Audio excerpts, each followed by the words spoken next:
A oto mecenasi Układu Otwartego. Casaplaya, lider na rynku nowych nieruchomości w Hiszpanii. Casaplaya to agencja nieruchomości, która wspiera Cię na każdym etapie zakupu. Kliknij link w opisie i pobierz darmowy PDF z przewodnikiem zakupu krok po kroku. Oanda TMS Brokers, dom maklerski oferujący możliwość inwestycji w instrumenty z całego świata, w tym fundusze ETF, a także oprocentowanie wolnych środków na rachunku. Kliknij link w opisie. Rosnące koszty IT hamują rozwój Twojej firmy? Z AMSO możesz obniżyć wydatki nawet o 70%, wybierając polizingowy sprzęt IT sprawdzony, wydajny i gotowy do pracy. Sprawdź na www.amso.pl. Halo, aplikacja audio do medytacji i modlitwy, która dba o Twój wewnętrzny pokój, skupienie i zdrowy sen, nawet wtedy, gdy wydarzenia na świecie nie zwalniają tempa. Pobierz z linku w opisie.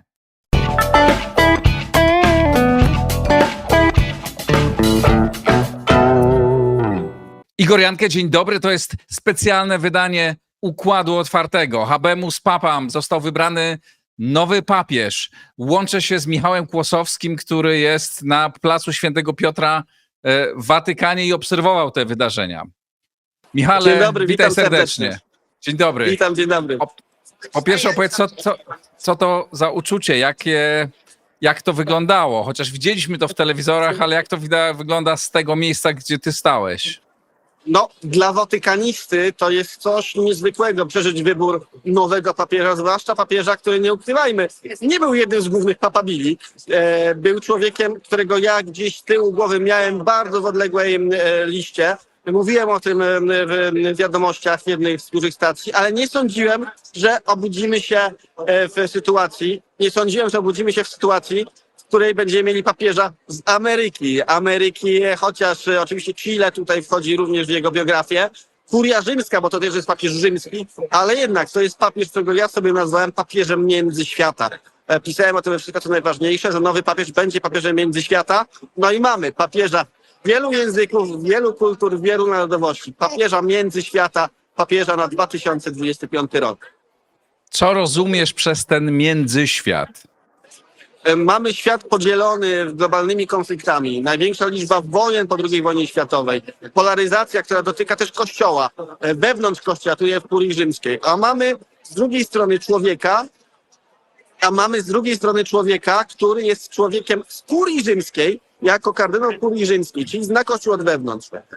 Posługiwał w Chicago, czyli wielkim tyglu kultur, języków Ameryki. Ma bardzo wiele wspólnego z hiszpańsko-języczną diecezją, więc to jest dokładnie międzyświat. Człowiek granicy, człowiek, który jest pomiędzy różnymi światami, który te różne wrażliwości jest w stanie wpiąć w globalny Kościół z jednej strony, z drugiej strony jako Augustianin zachowuje bardzo silną, intelektualną formację katolicką, co jest bardzo istotne w tym wszystkim.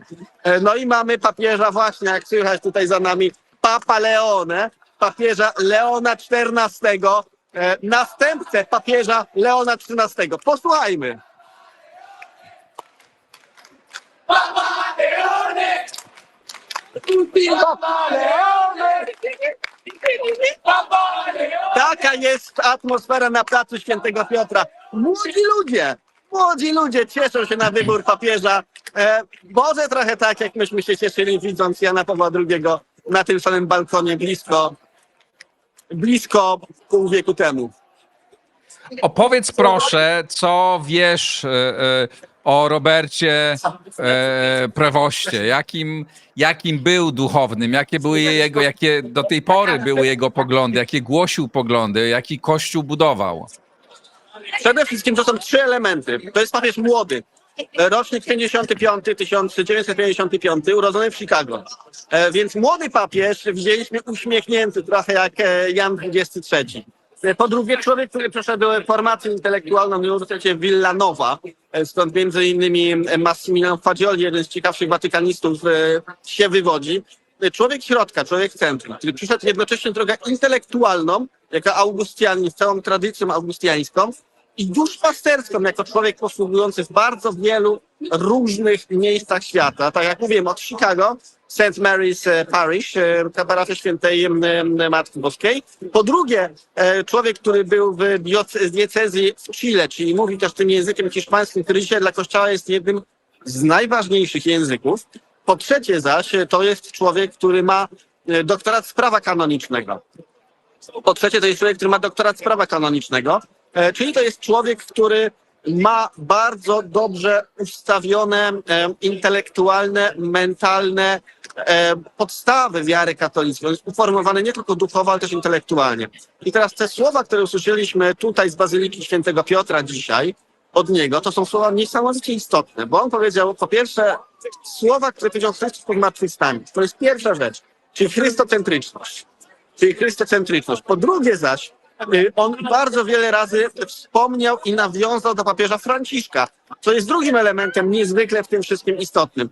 Papież Franciszek unosił się trochę duchowo nad tym wyborem. Po trzecie zaś, w tym takim elemencie całościowym, to jest jego słowa wypowiedziane o pokoju, który jest nam jak nic dzisiaj bardzo, bardzo potrzebny. No i w końcu otwartość, synodalność, to są też takie hasła, które będą dalej prowadzone. To są poglądy nowego papieża, który z jednej strony będzie te reformy Franciszka kontynuować, znając bardzo dobrze rzeczywistość kurii rzymskiej, a z drugiej strony on będzie bardzo silnie osadzony moim zdaniem w tradycji, w myśleniu augustiańskim, w intelektualnym też takim sznycie amerykańskim, który dzisiaj rozkwita. Amerykański sznyt intelektualny katolicki, to jest Catholic Institute of Technology tutaj w Rzymie, to jest Angelicum, to jest bardzo wiele NGO-sów, które zajmują się nauką społeczną Kościoła na bardzo głębokim poziomie teologicznym, właśnie wywodząc się z takich tomistyczno-augustiańskich podstaw.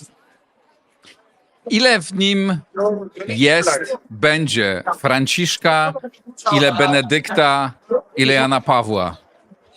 Myślę, że kardynał Dolan, który powiedział bardzo słusznie, kardynał z Nowego Jorku, o tym, że potrzebujemy papieża, który połączy te trzy wrażliwości, otwartość i charyzmę Jana Pawła II, intelekt XVI, a także ten taki spontaniczny, latynoamerykański sznyt papieża Franciszka, no to właśnie to otrzymaliśmy połączenie tych trzech pontyfikatów. Jedno jest pewne, to jest papież Soboru Watykańskiego II. To jest dokładnie taki papież, jakiego opisali kardynałowie Kongregacji Generalnej. To jest dokładnie taki papież, jakiego potrzebujemy na ten wiek. Papież budujący mosty, nie mury, mówiący o pokoju, mówiący też o tym w zranionym świecie, świecie wojen, że Chrystus kocha każdego i że Chrystus jest otwarty na każdego. Więc moim zdaniem to jest wybór optymalny. To jest dokładnie papież międzyświata, który zna Kościół i od wewnątrz, kuria rzymska, i na peryferiach, Chile, i na bogatym zachodzie, Chicago, no ale też jest w stanie mówić tym językiem papieża Franciszka, językiem biednych, pokrzywdzonych, wykluczonych, bo ta opcja preferencyjna dla ubogich to jest coś, od czego w Kościele odejścia po prostu nie ma. Czy to jest papież, który będzie kontynuował otwieranie się Kościoła, które zapoczątkował Franciszek? Czy ten wątek będzie twoim zdaniem kontynuowany? Przede wszystkim to jest papież Amerykanin z kurii rzymskiej. To otwieranie Kościoła się na świat, aggiornamento, które się zaczęło na Soborze Watykańskim II z jednej strony, a z drugiej strony no, to, co wszystko wniósł papież Franciszek swoim pontyfikatem, no to nie może być niekontynuowane, bo Kościół jest tam, gdzie są ubodzy. Tam o tym napisał Jan Paweł II w jednej swoich encyklik, mówiąc o tym, że człowiek jest rodą Kościoła i że preferencyjna opcja wobec ubogich jest jedyną możliwością dla Kościoła dzisiaj.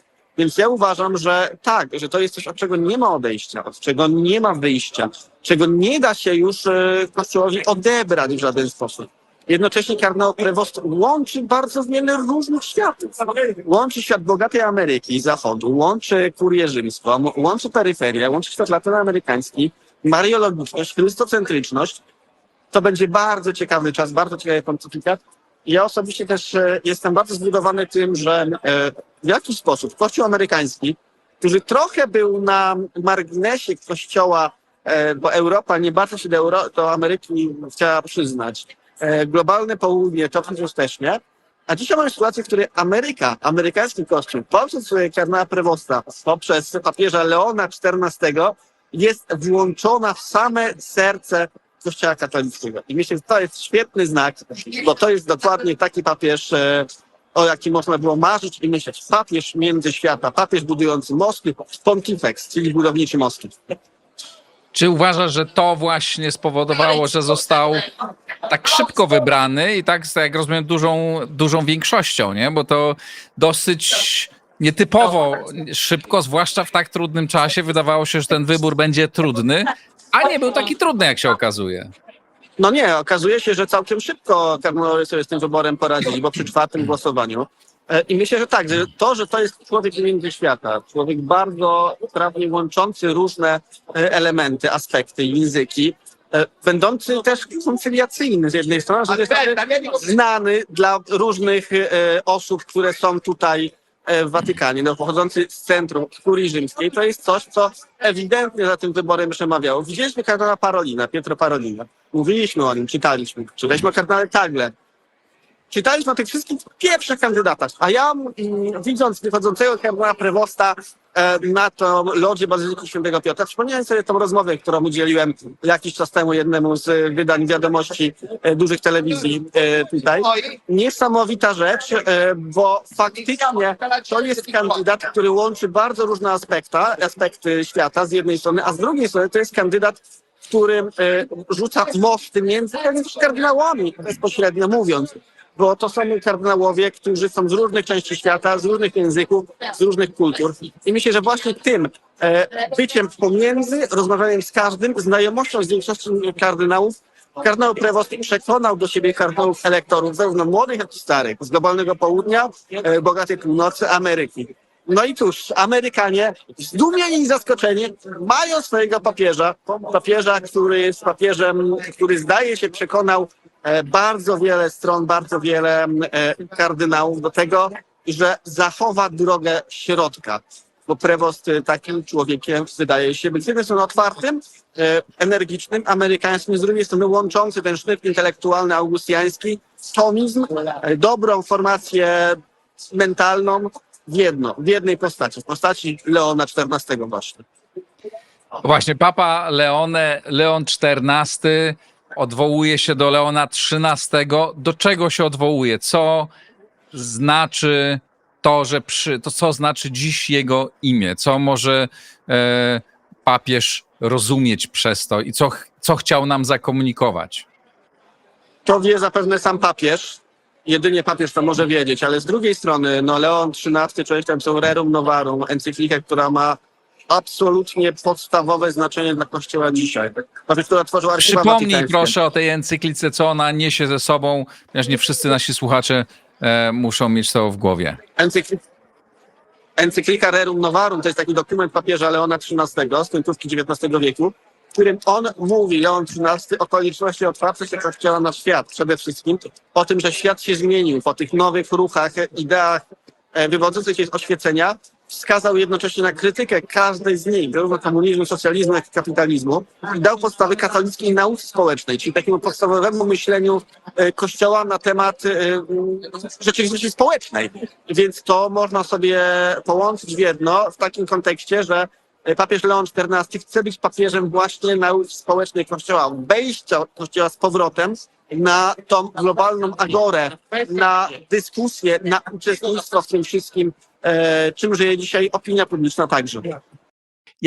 Jaki Kościół przejmuje, jaki Kościół zastaje nowy Ojciec Święty? Na co twoim zdaniem on może położyć największy nacisk?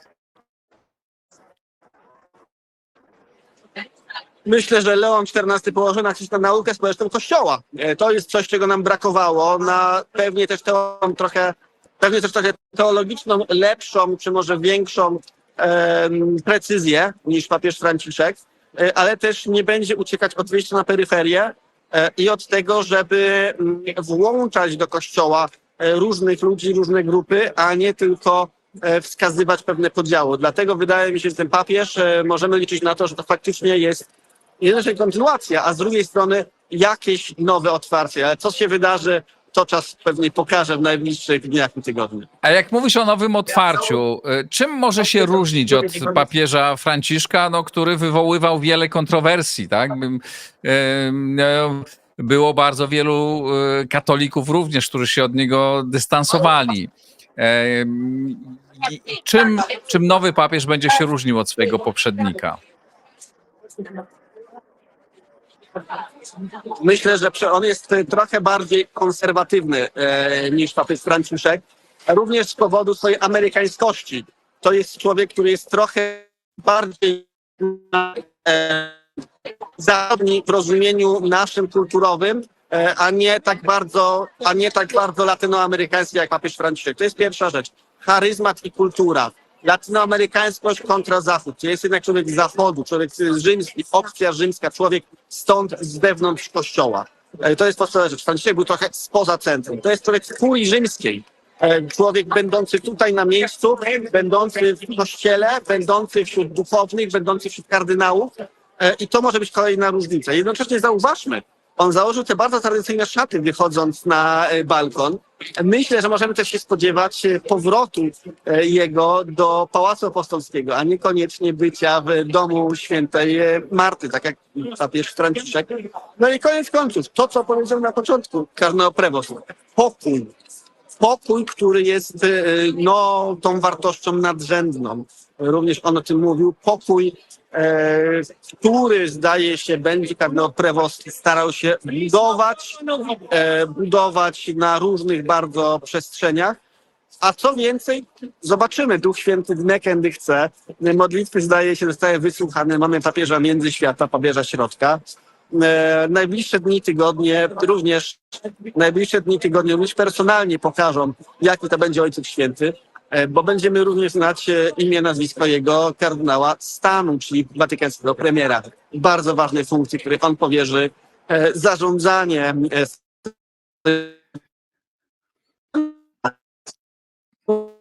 o tym, jaki to będzie pontyfikat. To jeszcze o to zarządzanie cię na koniec zapytam. Franciszek próbował zmienić Kościół instytucjonalnie, próbował uporządkować finanse Kościoła, próbował zmienić wiele rzeczy, jeśli chodzi o funkcjonowanie takie właśnie techniczne. To się nie do końca chyba udało. Czy twoim zdaniem jego następca będzie próbował to kontynuować? Tak, jest to jedna z moich osobiście większych nadziei, bo ta rzymskiej była tym, co papieżowi Franciszkowi ewidentnie nie udało się prowadzić do końca. A człowiek będący z wewnątrz tego systemu daje jakąś szansę na to, że znając zewnętrzne mechanizmy, znając to, jak to wszystko tam działa, będzie w stanie jakąś reformę, jakąś zmianę przeprowadzić po prostu. Więc wydaje mi się, że faktycznie tak, że ta reforma kurii rzymskiej, to, że papież Prevost, papież Leon XIV jest z wewnątrz kurii rzymskiej, to daje szansę na inne scenie, to daje szansę na inne amerykańskie i myślę, że to jest tak, faktycznie szansa na to, że ta reforma papieża Franciszka, która domknięta przed jego śmiercią, będzie jakąś kontynuacją. Dziękuję ci bardzo. Jeszcze powiedz tylko parę słów o atmosferze, jaka jest w tej chwili na placu i w okolicach Placu Świętego Piotra. Atmosfera jest niebywała. Jest tu cały świat. Rzym jest dzisiaj sercem świata. Tłumy na Filiaconej, na Placu Świętego Piotra. Mnóstwo ludzi, mnóstwo języków, mnóstwo kultur. Wszyscy pewnie jednakowo zdumieni i szczęśliwi, bo to zdumienie faktycznie widać, słychać również u Amerykanów, że mają swojego papieża, więc ta atmosfera jest niezwykła.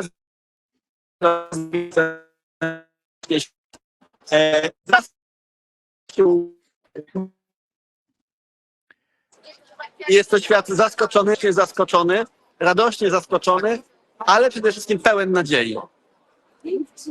I z tą nadzieją zostańmy. Michale, bardzo serdecznie ci dziękuję. Michał Kłosowski, redaktor naczelny, Dziękuję Wszystko bardzo. co najważniejsze. Dzięki ci serdecznie. Wspaniałego wieczoru w Rzymie. Pozdrawiam cię. Dziękuję.